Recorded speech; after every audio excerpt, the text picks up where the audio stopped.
এই জাতি আমির হামজার মতো ভণ্ডকে আহলে হাদিসের মাঠে নিয়ে নিয়ে কোলে করে করে ঘুরছে না বুঝে, দিন ধর্ম না জানার কারণে, যিনি প্রকাশ্যে খোলা মাঠে আহলে হাদিসদেরকে আহলে খবিশ বলে গালি দিয়েছে। প্রমাণ লাগলে বলেন, বলেন, আমি দিয়ে দিচ্ছি।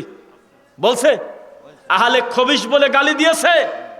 সিগারেট বিড়ি হারাম এই লোক বলে এখনো খুঁজে পায় নাই। কোন জায়গা কোন নায়িকা দেখা লাগবে, আল্লাহর নাম নিয়ে এগুলো দেখতে বলে। এই সমস্ত ফাউল লোকদেরকে কিছুদিন আগেও দেখতাম, আপনারা না বুঝে এই আপনাদের পাশেও আপনারা এনে এনে ঘুরিয়েছেন। মিথ্যা না সত্য?